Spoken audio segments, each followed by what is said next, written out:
और कौन तो जाएगा? इसको पकड़ के रखो।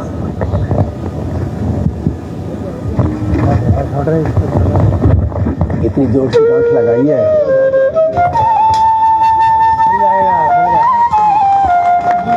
ज्यादा जोर से वंदे मातरम, वंदे मातरम।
थोड़ा इधर से आ जाओ, पीछे यहाँ तक आ जाओ, बच्चों को यहाँ तक आ जाओ।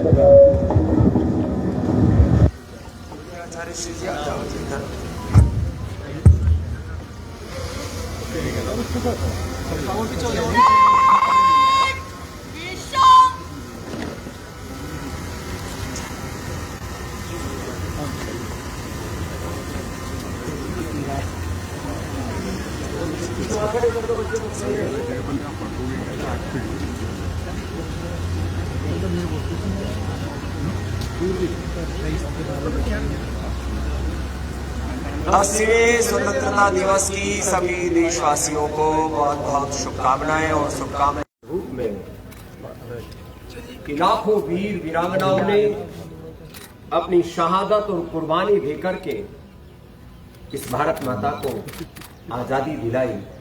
अब हमारा कर्तव्य है कि हम इस भारत को विश्व की एक श्रेष्ठतम आर्थिक, आध्यात्मिक, राजनीतिक महाशक्ति के रूप में खड़ा करने के लिए अपना कर्तव्य निभाएं। देश केवल कुछ राजनीतिक पार्टियों का नहीं है। देश केवल सत्ता पर काबिज लोगों का ही नहीं है, कुछ एमएलए, एमपी या सीएम या पीएम का, प्रेसिडेंट का ही नहीं है। देश 145 करोड़ भारतीयों का है। जो अधिकार और जो कर्तव्य इस देश के प्रधानमंत्री और राष्ट्रपति के, उतने ही ऊंचे कर्तव्य और उतने ही अधिकार इस देश के प्रत्येक नागरिक के भी हैं। इसको कहते हैं स्वतंत्रता, और ये अधिकार देता हमारा संविधान। भारत के सभी नागरिक देश के संवैधानिक, लोकतांत्रिक, मानवीय, नैतिक, आध्यात्मिक मूल्यों का पालन करके इस तरह का आचरण करें कि भारत का नागरिक विश्व का श्रेष्ठतम नागरिक हो, भारत की करेंसी विश्व की श्रेष्ठतम करेंसी हो, भारत की अर्थव्यवस्था दुनिया की श्रेष्ठतम अर्थव्यवस्था हो, भारत की शिक्षा और चिकित्सा व्यवस्था विश्व की श्रेष्ठतम शिक्षा और चिकित्सा व्यवस्था हो, भारत के लोगों की जीवन पद्धति, भारत के लोगों का चरित्र विश्व का के सबसे ऊंचे चरित्र के रूप में दुनिया में जाना जाए। इसको कहते हैं एक भारत श्रेष्ठ भारत का निर्माण, एक स्वस्थ, समृद्ध, संस्कारवान, परम वैभवशाली, विकसित भारत का निर्माण। यह मात्र सपनों से नहीं होगा। इसके लिए 145 करोड़ लोगों को सामूहिक रूप से पुरुषार्थ करना पड़ेगा, और एक दूसरे के प्रति जो घृणा और नफरत है उसको खत्म करना पड़ेगा। दुर्भाग्य से सड़कों से लेकर के संसद तक आज घृणा और नफरत का ऐसा वातावरण बना है, पक्ष और विपक्ष में ऐसी घृणा हो गई है मानो देश की संसद में हिंदुस्तान और पाकिस्तान के रूप में मानो दो लोग आपस में आमने सामने खड़े हो और एक दूसरे के प्रति नफरत और घृणा कर रहे हो। धिक्कार है उन लोगों को, लानत है उन लोगों को, कलंक है वो भारत के नागरिकों के नाम पर एक दूसरे से घृणा और नफरत करते हैं, राजनीतिक तौर पर नफरत करते हैं, जातीय तौर पर नफरत करते हैं। ब्राह्मण, क्षत्रिय, वैश्य, शूद्र, दलित, आदिवासी, वनवासी, हिंदू, मुसलमान, सिख, ईसाई, जैन, बौद्ध एक दूसरे के सामने ऐसे बैर विरोध के साथ खड़े हो गए मानो एक दूसरे के खून के प्यासे हो। देश में ये सारी नफरत की दीवारें हमें तोड़नी होंगी। 80वें स्वतंत्रता दिवस पर देश के लोग ये संकल्प ले, फूट डालो, राज करो, भेंट डालो और भारतीयों को तोड़ दो, इस देश को खंड खंड कर दो।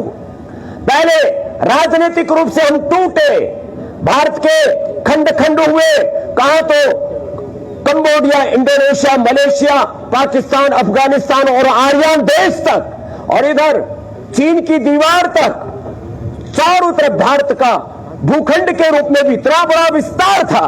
पहले हम भूखंड की दृष्टि से टूटे, आज वैचारिक दृष्टि से, सांस्कृतिक दृष्टि से एक पूर्वजों की संतान होकर के एक डीएनए सबका, और आपस में एक दूसरे से घृणा करने लगे।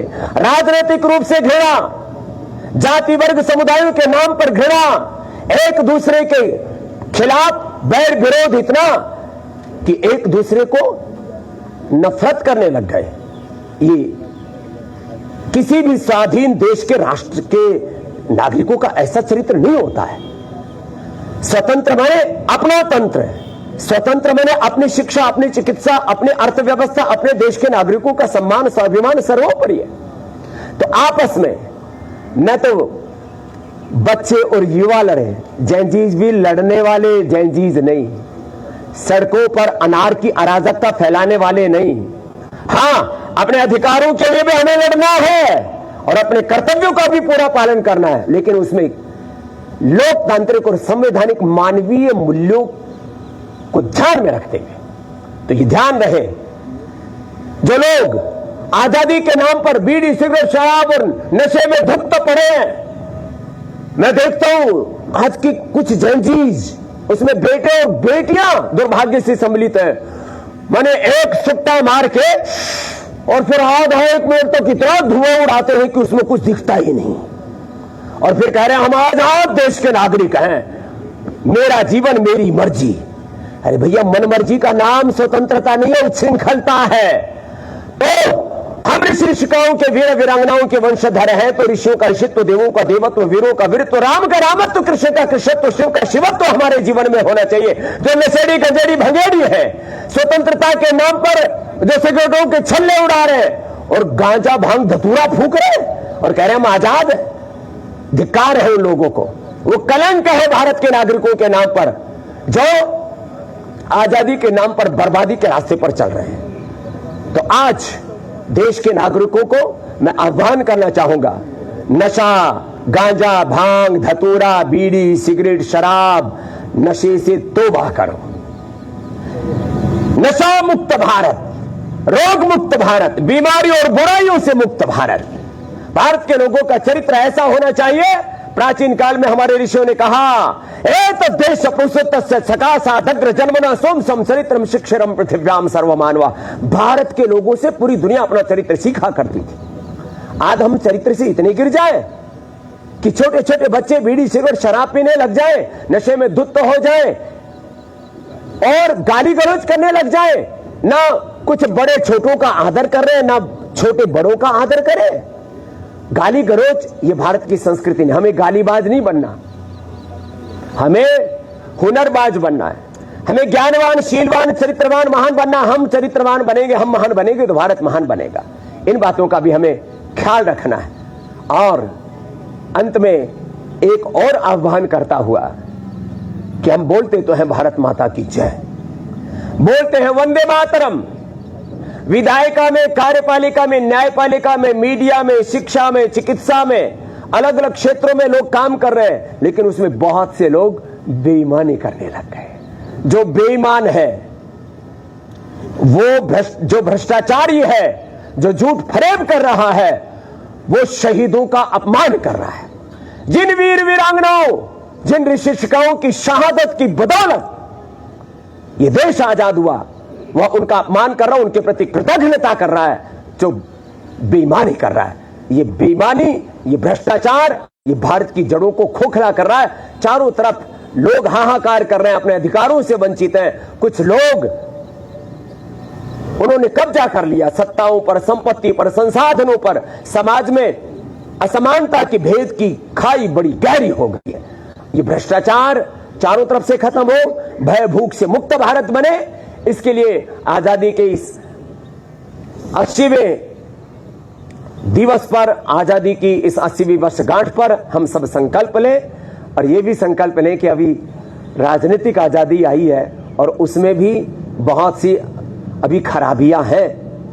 आर्थिक आजादी तो अभी शेष है। अभी भी पहले 100 ट्रिलियन से ज्यादा इन ईस्ट इंडिया कंपनी से लेकर के कुछ चंद मुट्ठी भर विदेशी कंपनियों ने, आक्रांताओं ने देश को लूटा। $100 ट्रिलियन। शिक्षा की गुलामी, चिकित्सा की गुलामी, आर्थिक वैचारिक सांस्कृतिक गुलामी, आपस का भेद फूट, ये सब अभी भी जारी है।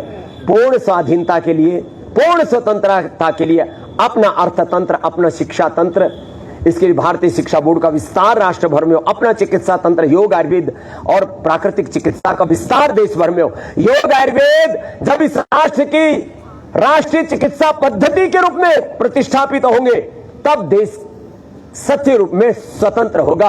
अभी तो हम शिक्षा, चिकित्सा आदि की दृष्टि से परतंत्र ही है। इन बातों का भी हमें ख्याल करना है। मैं एक बार पुनः आजादी की 80वीं वर्षगांठ की सब देशवासियों को शुभकामनाएं संप्रेषित करता हुआ एक प्रतिबद्धता व्यक्त करता हूं। अंतिम श्वास तक हम भारत माता की सेवा करेंगे। आज के दिन सब उपवास करें और पूरे 24/7 ये चिंतन करें कि मैं एक व्यक्ति नहीं, मैं संपूर्ण राष्ट्र की अभिव्यक्ति हूं। मैं कोई ऐसा काम नहीं करूंगा जिससे मेरी भारत मां लज्जित हो। माता भूमि पुत्रो हम पृथिव्या जननी जन्म भूमि से स्वर्गादपि घड़ीयसी। ये भाव चिंतन चलता रहे। जैसे हम नवरात्र में और हमारे मुस्लिम भाई रमजान आदि में उपवास करते हैं, जैसे हम जन्माष्टमी को, शिवरात्रि को उपवास करते हैं, ऐसे ही उपवास करें और राष्ट्र की आराधना करें कि हम सब मिलकर के एक महान राष्ट्र बनाएंगे। श्रद्धेय आचार्य श्री आगे बढ़े। जैसे आपने कहा कि राजनीतिक दलों में नफरत हो गई, हिंदुस्तान पाकिस्तान की स्थिति है। पिछले दिनों पार्लियामेंट में आपने देखा नेता प्रतिपक्ष ने बोलने नहीं दिया गृह मंत्री को, और कल जो है एक मंचन किया उन्होंने जिसमें प्रधानमंत्री विदेश जा रहे हैं और विदेश नीति पे सवाल मिल रहे हैं, बारे में क्या कहना चाहिए आपको? कुछ लोगों को ऐसा लगता है भारत में कुछ अच्छा हो ही नहीं रहा, भारत तो पूरी तरह से बर्बाद ही हो गया। कौन है जी? जो खुद बर्बाद हो चुके हैं राजनीतिक दृष्टि से, जिनको ऐसा लगता है कि कब छपा की मार करके और प्रधानमंत्री की कुर्सी पर बैठ जाओ। ऐसा कभी कोई होता है क्या? देश आपको प्रधानमंत्री बनाता है तो भाई थोड़ा सब्र रखो, और देश में ना जातियों को लड़ने दो, न जाति वर्ग समुदायों के नाम पर घृणा और नफरत होने दो, और न राजनीतिक रूप से पक्ष और प्रतिपक्ष होना चाहिए। एक दूसरे के साथ शत्रुता नहीं होनी चाहिए। देश का संविधान और देश का लोकतंत्र, देश की संस्कृति, संस्कार और सभ्यता हमें ये सिखाती है। परस्परम भावयन्तः श्रेयः परमावाप्स्यथ मित्रस्य चक्षुषा सर्वाणि भूतानि समीक्षन्ताम् यस्तु सर्वाणि भूतानि आत्मैव विजानत तत्र को मोहः शोक एकत्वं पश्यते। हम तो कहते हैं ओम सर्वम खलु इदं ब्रह्म वासुदेवः सर्वम। एक दूसरे के में हमने एक ब्रह्म का दर्शन किया है। एक दूसरे को शत्रु मत मानो भैया। लड़ने के लिए पाकिस्तान है, लड़ने के लिए विदेशी ताकतें हैं, लड़ने के लिए तो कभी अमेरिका हमको धमका देता है, कभी इधर उधर से शी जिनपिंग कभी आंखें तर्रा लेता है। तो भैया लड़ने के लिए शत्रु बहुत है। आपस में राजनेताओं को लड़ना झगड़ना नहीं चाहिए, लोकतांत्रिक रूप से बहस करनी चाहिए, लोकतांत्रिक रूप से अपनी बात में रखनी चाहिए। लेकिन राजनीतिक नफरत और सामाजिक रूप से, धार्मिक रूप से, सांस्कृतिक रूप से, वैचारिक रूप से, जातीय वर्गीय रूप में जो नफरत है, जो भेद डाला था देश में, फूट डालो राज करो, तो अभी भी चल रहा है। ये घृणा विभेद ठीक नहीं है। देश को प्रेम मोहब्बत से आगे बढ़ाना और देश में जो अच्छा हो रहा है उसकी सराहना भी करनी। देश में एग्रीकल्चर में, इंडस्ट्री में, इकोनॉमी में, हर क्षेत्र में बहुत अच्छा भी हो रहा है। कितने बच्चे हैं, कितने जवान हैं, कितने जेनजीज हैं जो अच्छा भी कर रहे हैं। वो कुछ लोग हुड़दंगा भी कर रहे हैं। एक एक लड़का, एक एक लड़के के 5-5, 10 गर्लफ्रेंड बॉयफ्रेंड भी है। कुछ लोग जो है बीड़ी सिगरेट शराब भी पी रहे हैं। तो हम ये कह रहे हैं जो बुराइयां उनको दूर करो, अच्छाइयों को साथ में लेकर के आगे बढ़ो और एक दूसरे से नफरत कहीं नहीं करो। बहस करने की बात प्रतिपक्ष भूमिका को क्या कहेंगे? नहीं, सभी को अपनी भूमिका अच्छी निभानी चाहिए। सत्ता पक्ष को विपक्ष से इतना प्यार करना चाहिए माता पिता के समान। ये लोकतंत्र है। और विपक्ष को, जो सत्ता पक्ष है, उसको ये मानना चाहिए कि देश के चुने हुए लोग हैं, हम इनका अनादर ना करें। तो दोनों को ही थोड़ा हाथ आगे बढ़ाना पड़ेगा और एक दूसरे को गला लगाना पड़ेगा। बाकी तो मिलोनी पिलोनी को हम जानते नहीं। तो बाबा जी, हल्द्वानी में जो था खड़गे जी की रैली हुई थी, उसका हवन हुआ वहां पर, में जो है अल्लाह अकबर के नारे लगाए लोगों ने। देखो ये कुछ खुरापाती लोग हिंदुओं में भी है, कुछ खुरापाती लोग मुसलमानों में भी है। ये चारों तरफ जो खुरापात करने वाले लोग हैं ना, इन सबको संविधान और लोकतंत्र के दायरे में इतना भयंकर दंडित करना चाहिए कि किसी की हिमाकत ना हो एक दूसरे के प्रति घृणा और नफरत फैलाने की। शुद्धिकरण किया जा रहा है उस स्थान। अरे मैं वही तो बोल रहा हूँ। ये सब